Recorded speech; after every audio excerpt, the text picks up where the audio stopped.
And welcome back. Pre-record this on Friday for Saturday for the week of Who Would Win from Tanjiro and Robin Plays. I'm guessing they're actually the same people because it was a lot of the same requests, or two closely related people.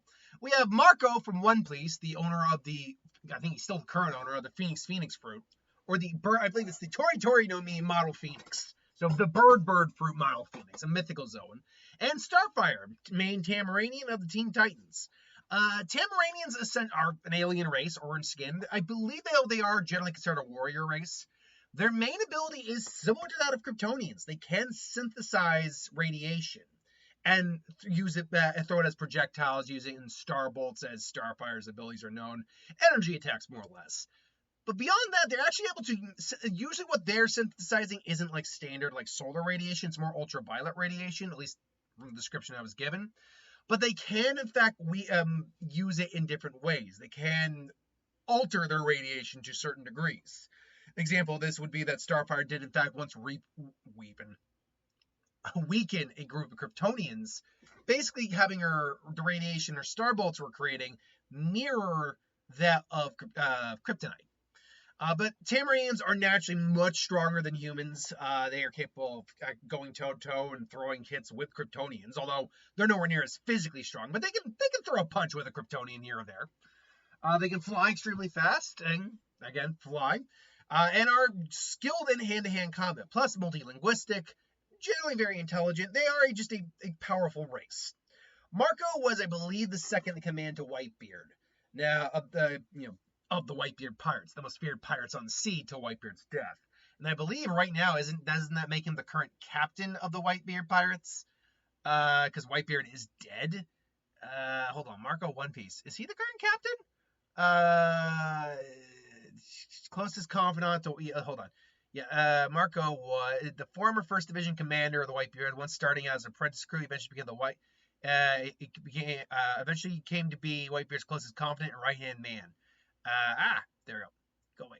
After the captain's death, he assumed leadership of the Whitebeard pirates until the crew's disbandment during the Payback War.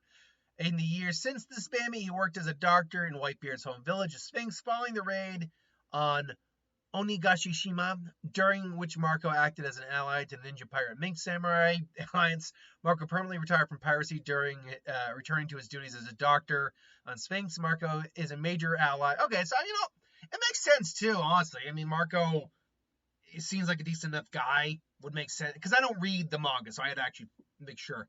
It would make sense that he was actually the captain of the pirate of Whitebeards for a while until they ultimately were disbanded.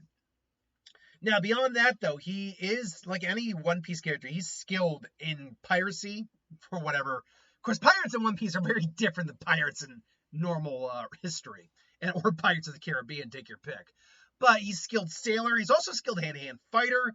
And like many One Piece characters, he's far faster and stronger than his appearance will allow. He can go toe-to-toe with some heavy hitters in One Piece, cracking boulders, breaking ships, breaking like wood in half on ships. I mean, like the mast.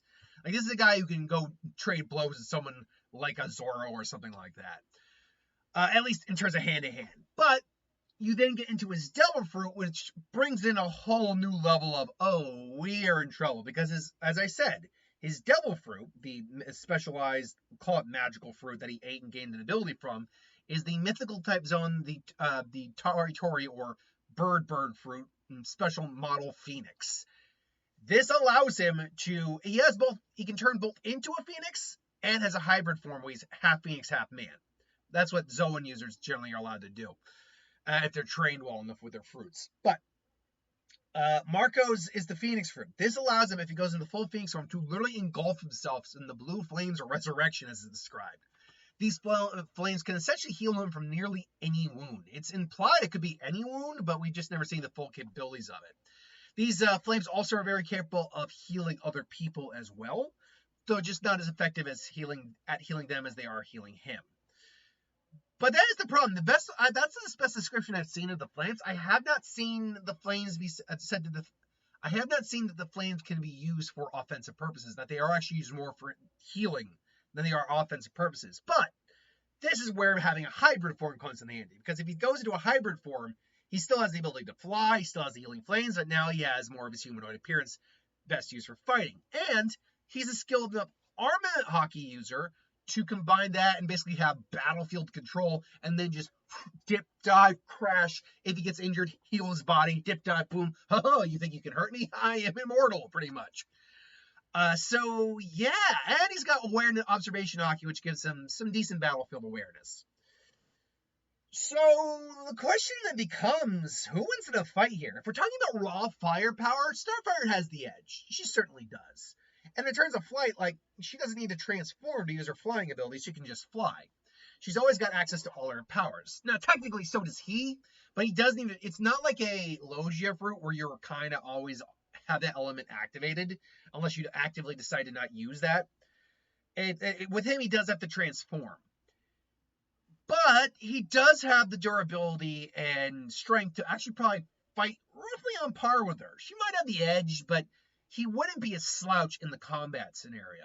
So let's assume Starfire's just flying around in One Piece world, like she's seeing these pirates kind of fight. And let's just say this is the time period in which she's finding him in the fight to fight him. She's like, okay, that's enough. Stop hurting these people. I heard that they're attacking us. And Whitebeard's like, don't worry, Captain, I've got this. And, they kind of clash for a bit. Oh, strong lady. Oh, boy. Uses arm hockey to block the attack. Boom. Hot. All right. Well, you seem to be, you're quite the hot lady, I see. Flattery won't get you anywhere. That's not what I had in mind. Let's also, let me turn up the heat now. And then, turns into the Phoenix. And he probably goes into his hybrid form, because really, his actual Phoenix form, based on what I can find, well, good for travel and healing, doesn't do that much else. It's not really combat-oriented. But hybrid form would be. Then Starfire is just wondering, what is this? Okay, whatever.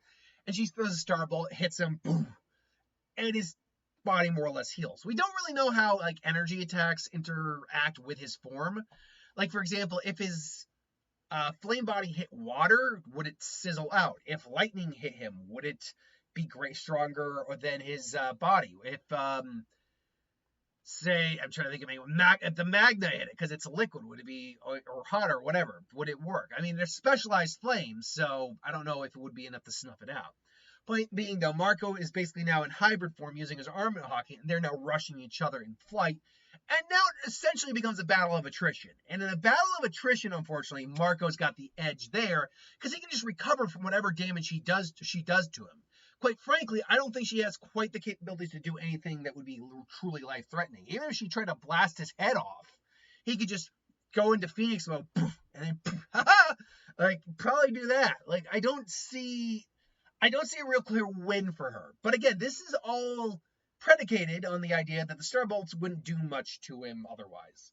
And he also probably wouldn't be heavily affected by the radiation she put out because it probably wouldn't be on any levels that would significantly hurt him.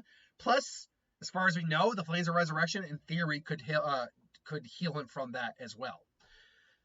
So, yeah, he also probably just has more combat experience overall because he's been fighting as a pirate for many years.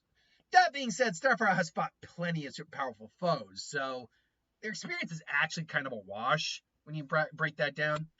Still, just because she doesn't have a clear way to hurt him, and he's just going to keep recovering, she's going to tire out eventually.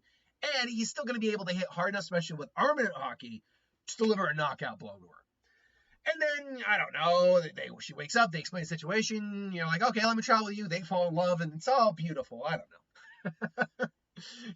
Hey, you, go fan pickers, unleash your slash pick there. Anyway, I digress. Thanks for watching. I hope you enjoyed. I'll see you for tomorrow for Pokemon, box office, and speed around. Thanks for watching. See you later.